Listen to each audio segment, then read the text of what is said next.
Welcome back. શીખી રહ્યા છીએ સિઝનલ રેસીપી અને એક રેસીપી તો સરસ મજાની શીખાઈ ગઈ. હવે જોઈએ બીજી કઈ છે. પારુલબેન, બીજી વાનગી કઈ છે? મેંગો ક્રેપ્સ છે. અચ્છા, સિઝનલ રેસીપી એટલે અત્યારે મેંગો જઈ રહી છે. હવે સીધી આવતા વર્ષે મળશે એટલે છેલ્લે ખાઈ લઈએ, એની મજા માણી લઈએ. તો સામગ્રી શું છે? મેંદો, કોર્નફ્લોર, કેરીનો રસ, કેરીના ટુકડા, એ બધું લઈને આપણે બનાવીશું. ઓકે, તો શરૂ કરીએ. ચોક્કસ. સૌ પ્રથમ આપણે સ્ટફિંગ બનાવીશું. ગેસ ચાલુ કરી દઈએ. કેરીનો રસ છે, 1/4 કપ છે. એને ગરમ કરવાનો છે. કેટલો ગરમ કરવાનો છે? ખદખદે એવો તો ખરો. અચ્છા. આ ગરમ થવા આવ્યું છે. હવે એની અંદર આપણે કોર્નફ્લોર ની સ્લરી એડ કરીશું. 1 ટીસ્પૂન કોર્નફ્લોર માં પાણી નાખીને સ્લરી બનાવેલી છે. એનાથી કેરીનો રસ થીક થઈ જશે. આ પ્યુરીની કન્સિસ્ટન્સી આવી થઈ જાય એટલે ગેસ બંધ કરી દઈશું. ગેસ બંધ કર્યા પછી એની અંદર સ્પોન્જ કેક નો ક્રમ નાખીશું. આપણે સ્પોન્જ કેક નો ભૂકો કેટલો લઈએ છે? 1/2 થી 1/4 કપ. હવે એની અંદર મેંગો ઇમલ્સન આવે છે કે જેનાથી એનો કલર પણ આવશે અને એની ટેસ્ટ પણ, ફ્રેગ્રન્સ આવશે. અચ્છા. એ થોડું નાખીશું.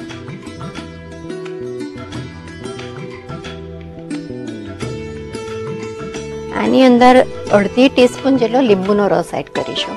અચ્છા. કેરીની વાનગી અને એમાં લીંબુનો રસ થોડુંક અલગ લાગે છે. આપણે સ્પોન્જ કેક નાખી છે એટલા માટેથી થોડુંક લીંબુ નાખવાનું કે જેનાથી ખટાશ આવી જાય.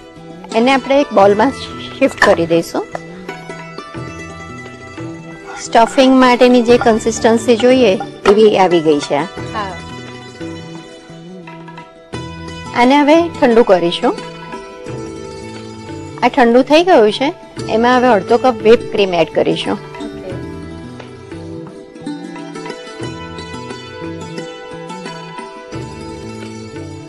મેંગો ક્રેપ્સ નામ છે વાનગીનું. તો ક્રેપ્સ એ શું છે? ક્રેપ્સ એટલે પેનકેક. અચ્છા. ને આ એકચ્યુઅલી ફ્રેન્ચ આઈટમ છે. ઓકે. અને ગરમ ગરમ જ એને વેનીલા આઈસ્ક્રીમ સાથે સર્વ કરવાનું.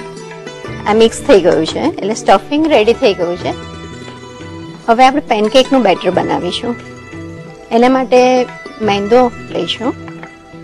1/4 કપ જેટલો મેંદો છે. ઓકે. એમાં એટલો જ કોર્નફ્લોર એડ કરીશું. અચ્છા. એમાં 2 ટેબલસ્પૂન જેટલું દળેલી ખાંડ લઈશું.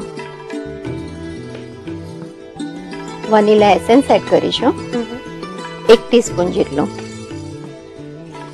પિંચ ઓફ સોડા લેવાનો. હવે એમાં લગભગ 1/2 કપ જેટલું દૂધ એડ કરીશું. અચ્છા.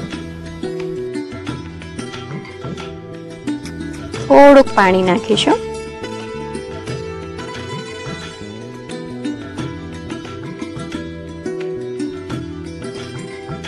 અંદર લમ્સ ના રહેવા જોઈએ.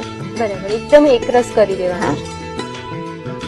હવે ગરમ લોઢી પર એને નાના નાના પેનકેક બનાવીશું.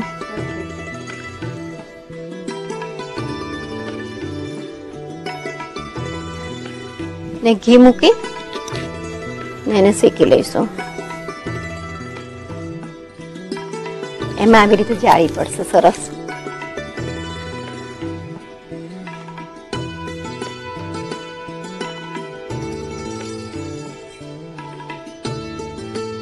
હવે એને એક ડીશમાં કાઢી લઈશું.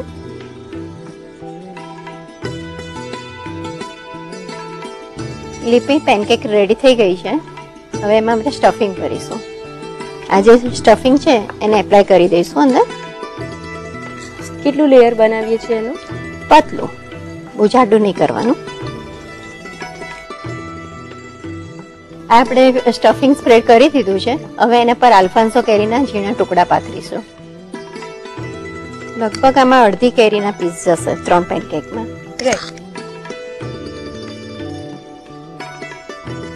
હવે આને રોલ કરી દઈશું.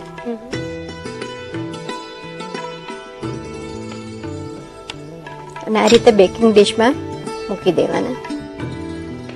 અને બેકિંગ ડીશમાં મૂકી દીધા છે. હવે એની પર વ્હીપ ક્રીમ સ્પ્રેડ કરીશું થોડું. અચ્છા.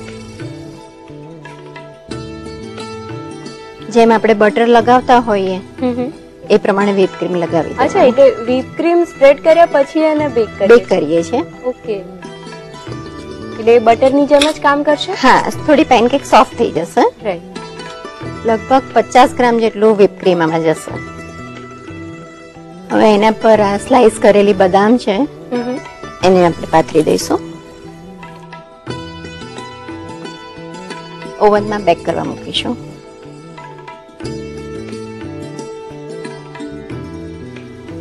આને હવે બેક કરવા આપણે ઓવનમાં મૂકી દીધું છે અને 250 ડિગ્રી પર લગભગ 5 થી 10 મિનિટ બેક કરીશું. રાઈટ.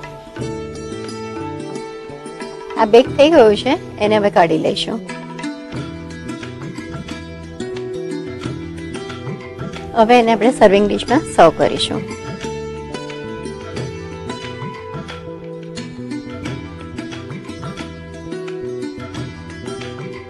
હવે આની સાથે વેનીલા આઈસ્ક્રીમ કાઢીશું અને કેરીના રસથી ઉપર ગાર્નિશ કરી દઈશું.